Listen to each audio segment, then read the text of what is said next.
कैलासवासी माजी सभापती भारतनाना गायकवाड यांच्या 6व्या पुण्यस्मरणानिमित्त कामती येथे रक्तदान शिबिर व आरोग्य शिबिर संपन्न।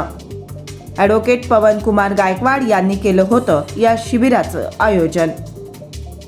मोहोळ तालुक्यातील कामती बुद्रुक येथे कैलासवासी माजी सभापती भारतनाना गायकवाड यांच्या 6व्या पुण्यस्मरणानिमित्त ॲडव्होकेट पवन कुमार गायकवाड यांच्या माध्यमातून रक्तदान व आरोग्य शिबिराचं आयोजन करण्यात आलं होतं। त्या अनुषंगाने आज कामती येथे रक्तदान शिबिर, अपंग प्रमाणपत्र त्याचबरोबर विविध इतर वैद्यकीय सुविधा पुरवण्यात आल्यात। या कार्यक्रमाला नागरिकांचा मोठ्या प्रमाणात प्रतिसाद मिळाला।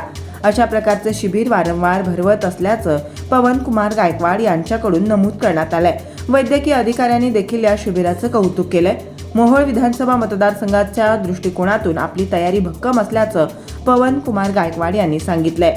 यावेळेस त्यांनी पत्रकारांशी देखील सविस्तरपणे संवाद साधला। पहा काय म्हणाले पवन कुमार गायकवाड। आदरणीय स्वर्गीय भारतनाना गायकवाड यांच्या 6व्या पुण्यतिथीनिमित्त आज आम्ही हा कार्यक्रम आयोजित केलेला आहे। महाआरोग्य शिबिर, रक्तदान शिबिर आणि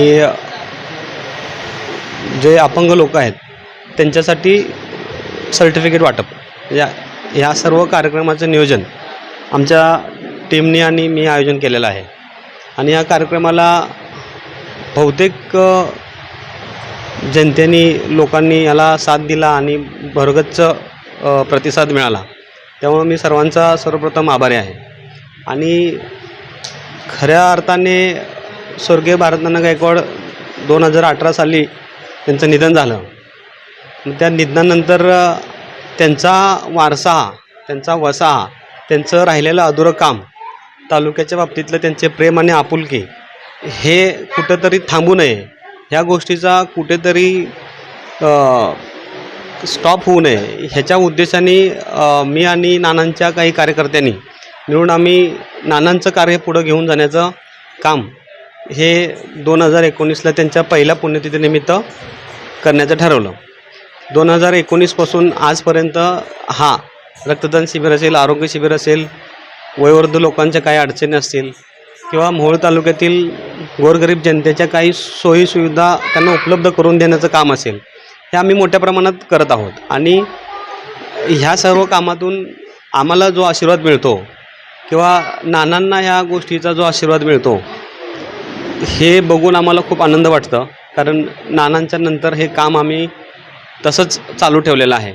आणि ते काम चालू ठेवल्यामुळे जो लोकांचा आशीर्वाद आहे हा गायकवाड परिवाराला आणि नानांच्या सर्व कार्यकर्त्यांना, त्यांच्या सर्व सहकाऱ्यांना मिळतो आहे, याचा आम्हाला सक्त अभिमान आहे। आज काय काय कार्यक्रम घेण्यात आला? आज आम्ही रक्तदान शिबिर घेतलेलं आहे। परत महाआरोग्य शिबिरमध्ये तुमचं मोफत ऑपरेशन्स असतील, मोफत तुमच्या डोळ्याचं ऑपरेशन असेल किंवा हँडिकॅप लोकांचे सर्टिफिकेट वाटपाचा कार्यक्रम असेल किंवा सर्टिफिकेटसाठी ते ज्यांना सर्टिफिकेट हवं आहे ते आज आमच्याकडे त्यांचं नाव नोंदणी करत आहेत, किंवा ज्यांच्या डोळ्याचा काही इश्यू असेल ते आज येऊन आमच्याकडे नाव नोंदणी करून देत आहेत। व 65 वर्षाच्या वरच्या लोकांना जे सरकारकडून जे पैसे मिळत आहेत त्याचं आम्ही त्यांच्यापर्यंत ते पोचवण्याचं काम करत आहोत। म्हणजे अशा सर्व ज्या काही योजना आहेत आम्ही गोरगरीब लोकांपर्यंत पोचवत राहतो। असे उपक्रम किती दिवसापासून घेत आले? खऱ्या अर्थाने मी आदरणीय शरदचंद्र पवार साहेब, आदरणीय जयंत पाटील साहेब व आमचे प्रदेशाध्यक्ष आदरणीय महबूबाई शेख व आमच्या जिल्ह्याचे नेते बळराम काका साठे यांच्या मार्गदर्शनाखाली तालुक्यामध्ये ज्यावेळेस पक्षफुटी झाली त्याच्यानंतर तालुक्यातला एकनिष्ठ आणि निष्ठावंत जो पक्षात थांबला गेला तो म्हणजे ॲडव्होकेट पवन गायकवाड, म्हणजे मी। आणि पक्षाचं काम हे माझं धोरण म्हणून मी करत राहिलो। मला कोणत्याही गोष्टीची अपेक्षा नव्हती आणि मी कधी केलीही नाही। साहेबांचा आदेश म्हणजे माझ्यासाठी सर्व काही असणार आहे। व पक्ष मोठा व्हावा, पक्ष संघटना प्रत्येक गावापर्यंत जावी, गाव तिथं शाखा असाव्या, हे साहेबांचं धोरण आहे, हे माझं धोरण आहे। माझं मनातल्या ह्या भावना आहेत की साहेबांनी दिलेलं आम्हाला जे मार्गदर्शन आहे त्या मार्गदर्शनाखाली तळागाळापर्यंत जो साहेबांचा कार्यकर्ता आहे, निष्ठावंत कार्यकर्ता आहे, हे तालुक्यातून शोधून काढणं, त्या कार्यकर्त्यापर्यंत पोहोचणं, हे मी काम केलेलं आहे. व भविष्यात उमेदवारी कोणाला मिळेल ह्या गोष्टीपेक्षा मी भविष्यात निष्ठावंतांचा विचार साहेब करतील ह्या गोष्टीवरती जास्त प्रेम करतो किंवा त्यांचा आदर करतो.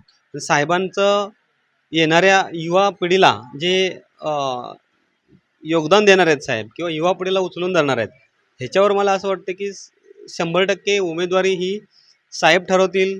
आणि त्या उमेदवारीच्या बाबतीत युवा पिढीचा विचार केला जाता तर तालुक्यामध्ये इच्छुक उमेदवारामध्ये युवा म्हणून जो पक्षाचा एकनिष्ठ आहे तो कोण आहे आपल्या सर्वांना माहीत आहे. खऱ्या अर्थाने मी तुम्हाला आत्ता 2 मिनटापूर्वी सांगितलं की मी साहेबांचा निष्ठावंत कार्यकर्ता आहे आणि साहेब सांगेल ते धोरण आणि तोरण हे डोक्यावर घेऊन बसणारा मी आहे. माझ्या वडिलांनी निष्ठेने त्यांच्या लास्टच्या श्वासापर्यंत पवारसाहेबांचा निष्ठावंत कार्यकर्ता म्हणून काम केलं आणि त्यांच्यानंतर मी सुद्धा म्हणजे माझी दुसरी पिढी साहेबांच्या पक्षात किंवा साहेबांवर प्रेम करते आणि साहेबांच्या निष्ठावंत कार्यकर्ता म्हणून काम करते. आमच्या आमच्या तालुक्यामध्ये बलाढ्य नेते निघून गेले त्यावेळेस मी एकटा निष्ठेने आणि साहेबांवर प्रेम करत राहिलो आणि साहेबांचं पक्षाचं काम आणि साहेबांचं काम आणि माझा पक्ष म्हणून करत राहिलो. त्याचं मला योग्य योगदान मिळेल किंवा माझं जे काही आहे आतापर्यंत केलेलं कामाचे जमाकुंजी कुठे ना कुठे मला मिळेल. मला पक्षाने उमेदवारी नाही दिली तर अपक्ष उभा राहण्याचा मी आतापर्यंत कधीच विचार केलेला नाही आणि करणारही नाही. तालुक्यातल्या जनतेची भावना आहे किंवा पवन गायकवाड साहेबांना उमेदवारी मिळेल आणि पवन गायकवाड साहेब उमेदवार होतील आणि 100% त्यांना साहेब तुतारी देतील ही त्यांची भावना आहे.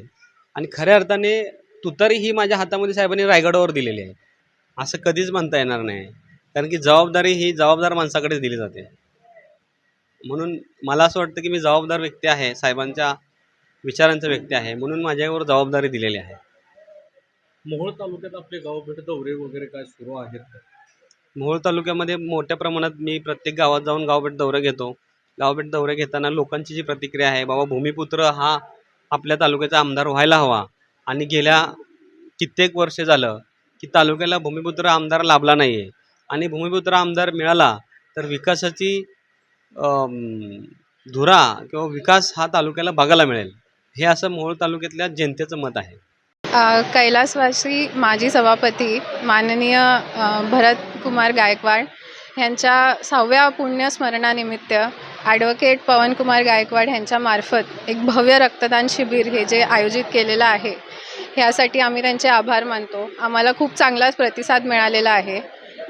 जागतिक रक्तदान निमित्त आम्ही बरेच उपक्रम राबवतो आहे. त्याच्यामध्ये रक्तदान शिबिर, रक्तचाचणी शिबिर, रांगोळी स्पर्धा वगैरे असे बरेच कार्यक्रम आहेत जे सिव्हिल हॉस्पिटल सोलापूरतर्फे सोलापूर आणि आजूबाजूच्या सगळ्या गावाखेड्यांमध्ये जिल्ह्यामध्ये आम्ही सगळे असे कार्यक्रम आयोजित करत आहोत. तर माझी हीच विनंती आहे की सगळ्यांनी भरभरून येऊन रक्तदान करावे आणि एवढ्या चांगल्या उपक्रमाला जी सुरुवात झालेली आहे तेच आपण पुढे पण ह्यालाच पुढे नेऊन आपण केलं पाहिजे.